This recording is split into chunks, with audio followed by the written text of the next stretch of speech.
On n'est pas bon, hein. C'est tout. Vous avez oublié le temps du calcul, le temps de la circulation de l'influx nerveux dans un graphe. Vous avez oublié le temps des informaticiens, le temps des informaticiens.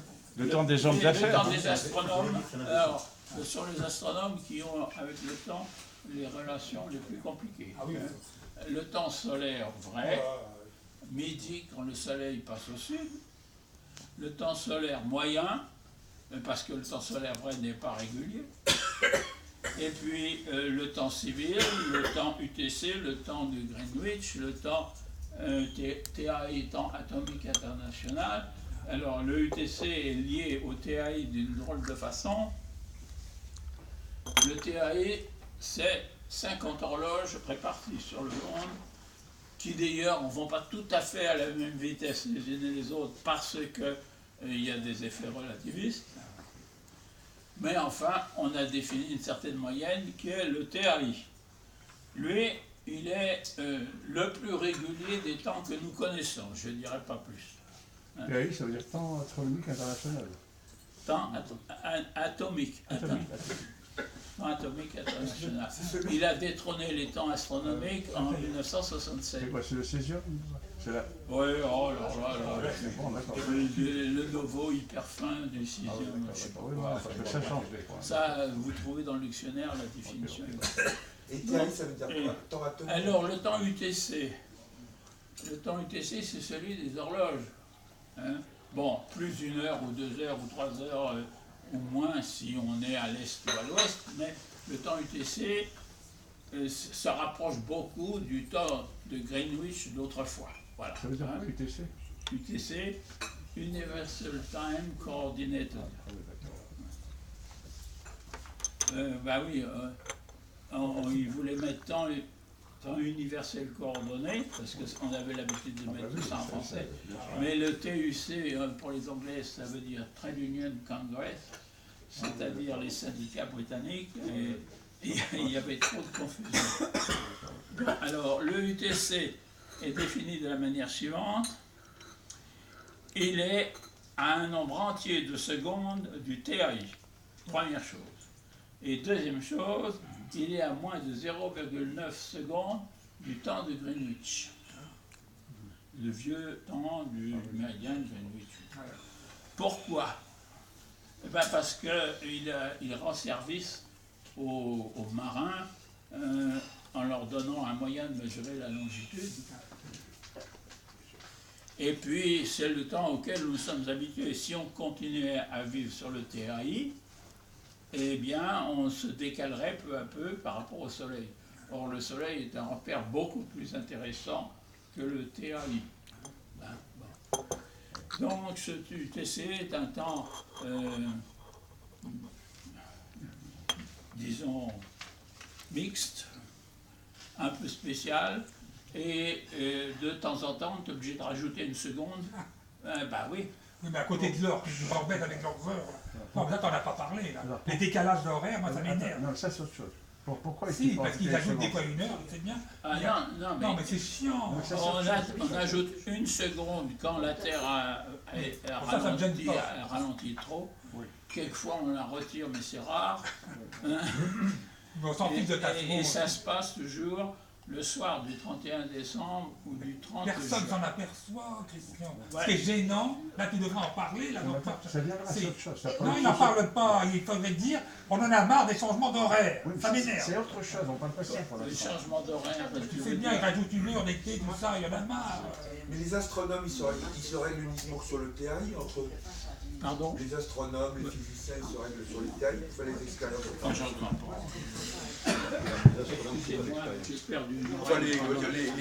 les gens qui travaillent au niveau scientifique avec le temps, ils se réfèrent uniquement au TAI. Ben non, il y a aussi le temps barycentrique, le temps, je sais pas quoi. C'est valable comme problème. Temps sidéral local, temps universel, temps atomique international, temps dynamique terrestre, temps barocentrique, etc. Bon, selon les calculs de mécanique céleste que vous faites, vous êtes obligé de prendre un temps ou un autre. C'est comme ça. Moi, je crois que je propose quand même de laisser aller jusqu'au bout, puis ensuite on pose des questions, parce que sinon, on va y arriver. Hein. Je vous ai une toute petite question. Puisque le soleil... On te dit quelque chose. Francis, je fais des interventions incongrues. Moi, je pose une question précise. C'est une bonne question. Voilà, tu viens de dire qu'il est plus commode pour tout le monde. Le temps solaire est plus commode. Enfin, je veux dire, le soleil... Le temps UTC. Voilà, qu'il est plus commode que le temps du césium. On n'a rien en fiche du césium. Bon. Ouais. Alors pourquoi est-ce qu'il n'y a pas un moyen? Est-ce que la rotation de la Terre autour du Soleil ou sur elle-même varie à un tel point qu'on ne peut pas définir un temps, je veux dire astronomique, régulier, plutôt que de se référer tout le temps au temps défini par rapport au césium? Le temps du TAI, pour l'instant, elle a une précision de l'ordre de 10 puissance moins 16. Oula, relative. on y arrivera. Alors, la Terre, hein, les moussons, le mousson d'été, le mousson d'hiver, le moment d'inertie de la Terre n'est pas le même, alors elle tourne plus vite, elle tourne moins vite. Bon, enfin, c'est pas la peine. Bon, un instant. Ah ouais, le temps psychologique. Alors, j'ai un exemple. Ma petite fille, à la gare, pour attendre son père, hein, une demi-heure à attendre. Hein, et puis, alors, elle dit, le soir même, parce qu'elle a le droit de jouer une demi-heure. Elle dit, jouer une demi-heure avant d'aller dormir, c'est très court. Attendre papa une demi-heure à la gare, c'est très long. Ça, c'est dans les pensées de Pascal, je te signale. Hein, le temps qui est bien défini dans les pensées de Pascal. Un enfant de 5 ans est déjà capable de comprendre ça. Ça, c'est relativité de temps. Alors, ça, c'est autre chose. si nous avons une telle conscience du temps et du présent, c'est parce que nous sommes libres. Parce que c'est au présent que nous exerçons notre liberté. Et pour vous donner un contre-exemple, imaginez un prisonnier à qui on ne permet rien, il ne peut pas lire, il ne peut pas écrire, il ne peut pas... Bon, eh bien, il se reste dans son coin à rêver du passé où il était libre et du futur où il sera libéré. Bon, maintenant alors, les idées des philosophes, vous les connaissez tous, là. Le passé n'existe pas car il n'existe plus, le futur n'existe pas, il n'existe pas encore, au présent il est continuellement en train de disparaître. Le temps, quand personne ne me pose la question, je crois savoir ce que c'est, mais si on m'interroge, je ne sais plus. Saint-Augustin. Le temps est une porte par laquelle l'avenir se précipite vers le passé, etc. C'est de qui la deuxième, là? Et je dirais tout de même que, bien qu'un tas de philosophes font une symétrie entre le passé et le futur, j'en suis pas d'accord. Hein, parce que le passé est beaucoup plus concret que le futur. Un exemple. Ça c'est sûr. C'est évident. Non, mais dans presque toutes les langues de la Terre, le conditionnel et le futur se ressemblent énormément. Et je rencontre un copain, je lui dis « Ah, ben, t'es à Paris, formidable, mercredi, tu peux venir dîner ?» Il répond « Non, mercredi, je suis à Rome. » Ben oui, on met le présent pour indiquer que c'est sûr. Hein? Vous avez sûrement entendu ça.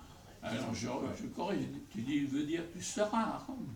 Oui, oui, c'est ce que je vous dis, bien sûr. Ben oui. Bon, un exemple scientifique, on étudie le système de la Terre et la Lune, hein, le système Terre-Lune. La Lune recule de 3 cm par an, hein, ça ne fait jamais que 30 mètres par millénaire.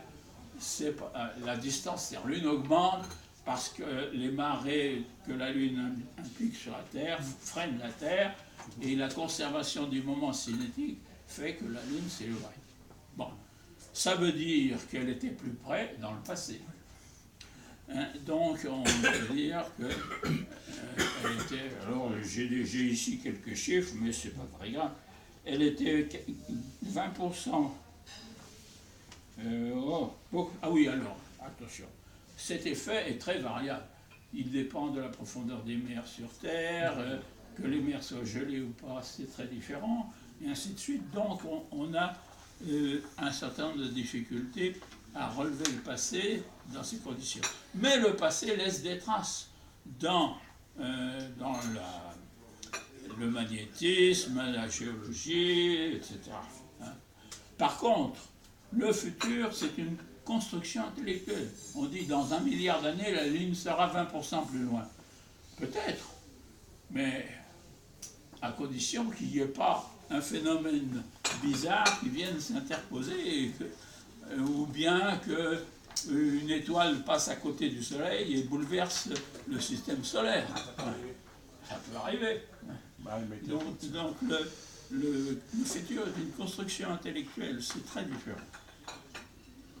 Bon, alors, avant de passer au paradoxe de l'irréversibilité du temps, j'ai juste un axiome. C'est parce que nous sommes libres que nous concevons le temps, et il y a dans chaque... Alors c'est un axiome, c'est pas démontrable. Toutes les expériences sur la liberté donnent des résultats ambigus. Hein? Mais si on admet l'axiome suivant, il y a en chaque être humain une source de liberté, axiome, alors le monde est beaucoup plus compréhensible que ceux qui pensent que tout est déterminé. Ce qui est mon cas. Ouais. Pour moi, tout est calculé. Les premiers calvinistes parlaient de prédestination. Quoi que vous fassiez, de toute façon, ça sera la même chose. Bon, le monde n'est pas compréhensible comme ça, c'est tout. Bon, alors maintenant, le paradoxe du temps. Toutes les lois physiques connues... Il marche là? Non, c'est autre chose. Non, arrête de tripoter. C'est dommage. Hein. Mais j'écoute, moi, tu sais. Oui, mais tu tripotes Toutes les lois physiques connues ont la symétrie TEC, temps, espace, charge. Ça veut dire qu'elles restent les mêmes si on renverse le sens du temps, la parité de l'espace, la gauche et la droite, et le signe des charges, matière et antimatière. Bon, et pourtant, alors il y a le second principe de la thermodynamique, qui n'est pas une loi, heureusement, ce qui nous permet de dire que toutes les lois, bon, et qui est manifestement source d'irréversibilité. La chaleur va des corps chauds vers les corps froids, les êtres vivants naissent, grandissent, vieillissent et meurent, etc. etc. Et alors, la propagation de la lumière se fait par ondes sphériques divergentes et par convergentes. L'univers est en expansion et pas en contraction. Et on dirait qu'il y a des corrélations entre ces différentes irréversibilités. Par exemple, prenez un lac de montagne qui va geler chaque automne et dégeler chaque printemps. La glace étant beaucoup plus organisée que l'eau, c'est quand le lac gèle que son entropie décroît. Hein? Ben oui. Pourquoi? Qu'est-ce qui se passe? Ben, il se passe que par ces nuits d'hiver, enfin d'automne, le lac envoie dans l'espace des photons qui emmènent son énergie et son entropie. Et ces photons, ils arrivent quelque part. Eh bien, à cause de l'expansion de l'univers, si l'univers était stable, il arriverait autant de photons qu'il en partirait et le lac ne gèlerait pas. Et il gèle parce que les photons s'en vont et n'arrivent nulle part. Ils voyagent sans fin dans un univers de plus en plus vide. Bon, alors je passe sur ce qui se passe si l'univers s'arrête son expansion, etc. Vous lirez tout ça, c'est pas la peine. Bon. Maintenant... C'est parce que c'est un système ouvert, quand même. Pardon? C'est un système ouvert, le lac n'est pas isolé. Oui, bien sûr, bien sûr. Alors, un exemple concret. Vous avez deux récipients identiques, avec une communication que vous pouvez ouvrir ou fermer entre les deux. Si vous ouvrez la communication, eh bien, le mouvement brownien va égaliser les pressions, les températures et les compositions. Manifestement, quelque chose d'irréversible. Allez donc le faire dans l'autre sens. Hein? Bon. Pourtant, premièrement, le mouvement brownien est réversible. Il est fait de collisions élastiques, il n'y a pas de perte d'énergie, hein, et il peut aller aussi bien dans un sens que dans l'autre. D'autre part, Henri Poincaré a démontré qu'un système borné et conservatif repasse une infinité de fois au voisinage des conditions initiales. C'est le théorème ergodique. Qu'est-ce que ça veut dire borné? Exception de mesure zéro. Qu'est-ce que ça veut dire borné et conservatif? C'est soumis à des lois réversibles et puis borné parce que vos deux récipients ne vont pas à l'infini. Borné dans l'espace. Ouais. Alors, il y a une contradiction évidente entre ces deux résultats. C'est très théorique. Hein. Un instant. Il est question de chaque temps. On a dit que tu attends. D'accord, mais toi aussi. Comment ça s'appelle le truc, quel nom ça porte? Ergodique. Le principe ergodique, le théorème ergodique. C'est un théorème. Le théorème du retour de Poincaré. Voilà. Oui. C'est tout. Mais ça ne dit pas au bout de combien de temps, ça peut être au bout d'1 milliard, 2 milliards d'années, par exemple. Voilà, c'est là le problème. Non, mais il y en a alors. Bon, alors, explication. Alors, on a trouvé un tas d'explications que je vais me foutre en l'air au passage. Première explication. Il y a peut-être des minuscules phénomènes irréversibles qui empêchent l'application des résultats de Poincaré. Minuscules parce qu'on ne les a pas encore découverts. Mais irréversibles pour pouvoir ne pas avoir à appliquer le théorème du retour de Poincaré, bien sûr. Alors ça, c'est un rejet d'une symétrie majeure de la nature, et vous allez voir, on n'a vraiment pas besoin de faire ça. Deuxième explication. La notion de trajectoire ne reste précise, trajectoire dans l'espace des phases, hein, l'évolution d'un système, ne reste précise que pour quelques temps de Lyapunov. C'est le temps de divergence des phénomènes voisins. Soit moins de temps que le retour de Poincaré qui n'a jamais été observé, etc. La réponse est vraie, mais insuffisante. L'impossibilité de calculer avec précision l'évolution à long terme ne résout pas la contradiction. Troisième, alors celle-là, explication vachement subtile. Hein. Je vais la foutre en l'air, mais bon. En principe, Poincaré a raison, et pour des systèmes bornés et strictement isolés, il existe effectivement cette corrélation mystérieuse entre les conditions initiales et finales après le temps de retour de Poincaré. Mais nos systèmes ne sont pas isolés, et même des perturbations très petites, comme l'attraction des planètes, après tout, pourquoi pas, hein, suffisent à...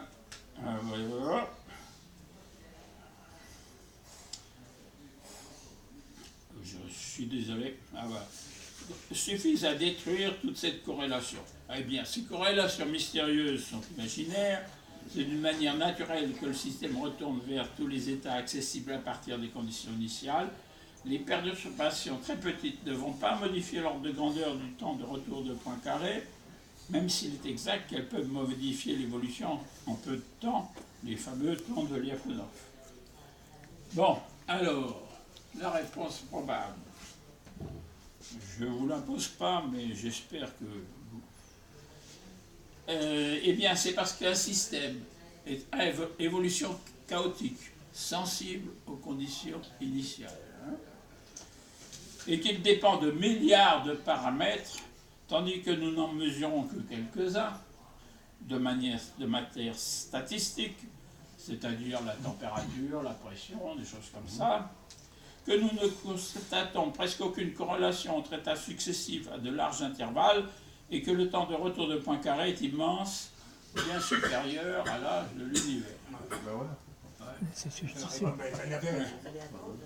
Il n'est pas bête. On a découvert quelque chose. Il a trouvé tout de Vous n'êtes suite. pas bête. Il a tout de suite trouvé, là, j'adore. Ah oui, non, mais bien sûr. Formidable. Bon,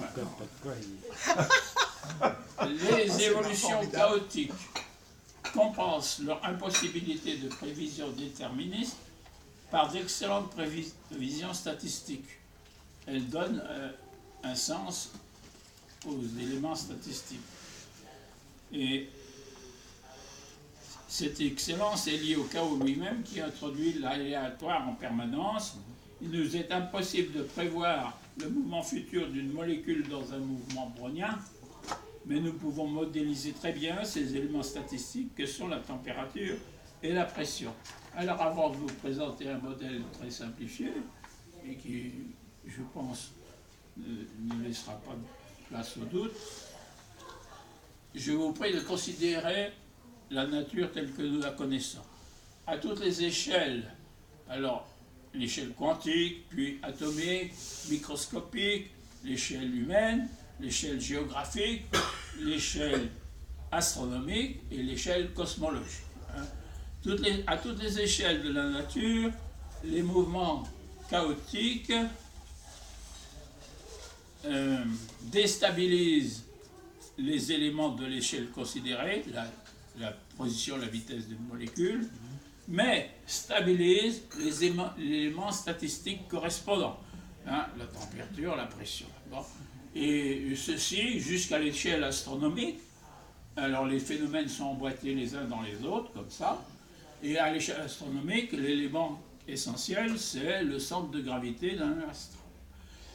Et grâce à cette notion, on n'est pas gêné par les mouvements internes de l'astre.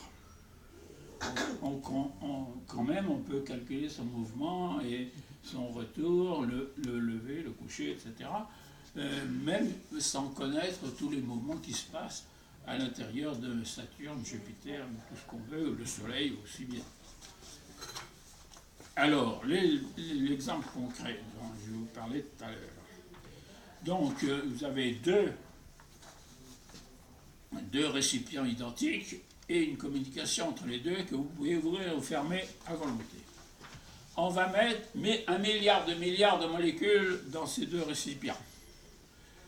C'est d'ailleurs pas une grande quantité parce que ça fait 37 mm3 d'air. Bon. Mais pour les calculs, c'est plus simple. Alors, on met 70% d'un côté, 30% de l'autre. Donc, 700 millions de milliards et 300 millions de milliards. Et puis, la taille, alors la température ne va jouer aucun rôle, elle est constante. La pression est proportionnelle au nombre des molécules. Donc, le rapport 3 à 7, on met 1,4 bar dans la première et 0,6 bar dans l'autre. Et puis, on va ouvrir la communication. Alors, premièrement, le nombre de molécules est constant, donc la somme des deux pressions va rester égale à 2 bars. Bon. D'autre part, un taux d'échange que l'on... Attends, tu dis qu'on ouvre et que... non, mais... On ouvre et il y a des molécules qui passent d'un côté à l'autre. Dans chaque récipient, ça ne sera pas 2 bars. Ah ben bien sûr. Non, voilà, ça sera alors, les deux. On admet par exemple qu'il y a 1 million de milliards d'échanges par seconde. Et on a deux moyens pour analyser ce qui va se passer. Le premier, c'est l'hypothèse du chaos moléculaire de Boltzmann. C'est pas de corrélation entre les échanges successifs. Alors ça veut dire, on choisit au hasard une molécule, elles sont toutes numérotées, on en choisit une et on la change de côté. Puis après on en choisit une autre et on la change de côté. Et ainsi de suite, indéfiniment. Alors on en fait 1 million de milliards dans la première seconde, et puis autant dans la deuxième, et ainsi de suite. Mais il y en a qui changent de côté 2 fois, 3 fois, c'est pas grave. Bon, c'est l'hypothèse du chaos moléculaire de Boltzmann. On dit, ah mais attention, j'aimerais mieux avoir une hypothèse déterministe.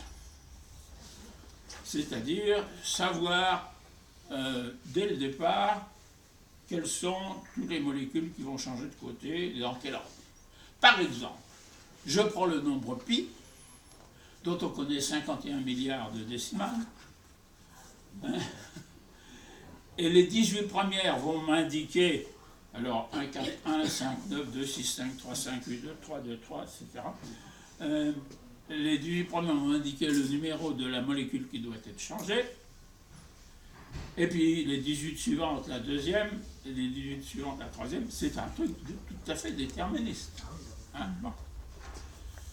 Qu'est-ce qui va se passer?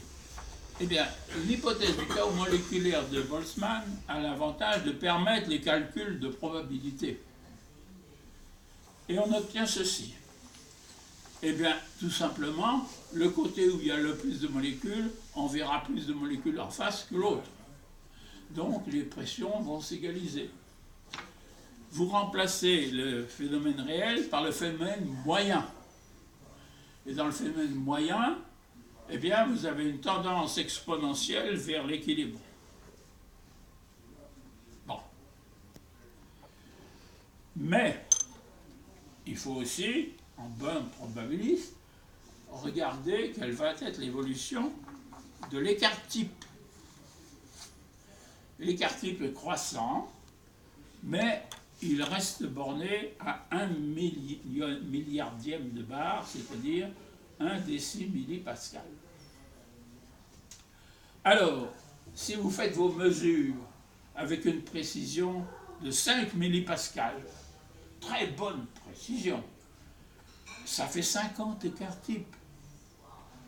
C'est-à-dire que vous pourrez continuer jusque ad vitam aeternam, vous ne verrez aucune différence entre vos mesures et le calcul, le résultat donné par le calcul moyen. Si vous faites vos mesures avec une précision, alors là, je donnais un exemple parce que le calcul était facile, 0,79 millipascal, non,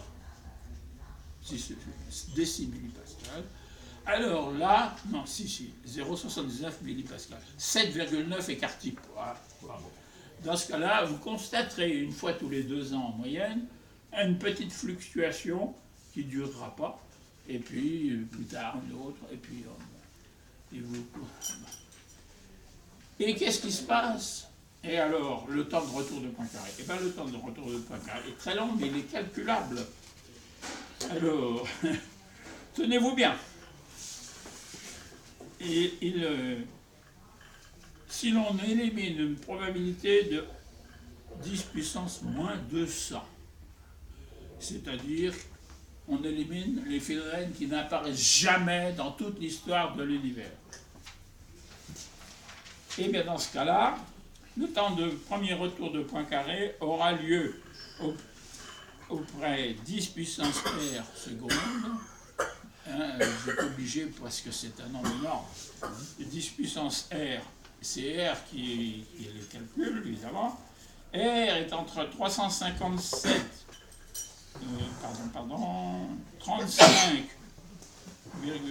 millions de milliards et 35,8 millions de milliards. Bon, ça fait combien de temps? C'est pour ça que si j'ai l'espoir, dans le temps de vie qui me reste, d'observer... Il n'y a aucune chance. Rendez-vous compte. Hein? Mais donc, c'est un nombre tellement énorme. Ça veut dire que c'est un nombre qui a 35 millions de chiffres, millions de milliards de chiffres. Non, ils vont même pas en parler. Alors, j'aurais pu vous le donner en millénaires ou en secondes, c'était le même nombre. Hein. Mais, ça veut dire que si on faisait l'analyse déterministe et non plus l'analyse aléatoire, eh bien, les nombres de départ, dont on regarde les décimales, les nombres de départ qui ne satisfont pas à la condition que je viens de donner, représentent seulement une partie de 10 puissance moins 200 de l'ensemble des nombres. Alors évidemment, il y a beaucoup de nombres comme ça parmi ceux qui nous sont habituels. Par exemple, 1/3, c'est 0,33. Dans ce cas-là, c'est toujours la même molécule qui change de côté. Bon. Bon, il y a des nombres qui correspondent à des cas tout à fait particuliers, mais ils sont tellement exceptionnels que ce n'est pas la peine d'en tenir compte dans notre vie de tous les jours. Et même quand on construit les machines les plus perfectionnées et les plus coûteuses. Alors, dernier point. Ouais. Conclusion. Pourquoi est-ce qu'on voit quand même un tas de phénomènes irréversibles, hein, de la chaleur qui va du corps chaud vers le corps froid, etc. Eh bien, c'est parce que nous vivons dans des conditions tout à fait spéciales, au milieu d'un gigantesque torrent d'énergie qui nous arrive continuellement du Soleil pour repartir vers l'espace. Et alors, dans ces conditions, les pôles sont froids, l'équateur est chaud, la moindre vallée a un versant ensoleillé, un versant ombragé, etc. etc. Les déséquilibres sont très courants, apparaissent partout, et donc le second principe de la Terre thermodynamique nous est très utile pour comprendre tout ça. Je vous remercie. Merci beaucoup.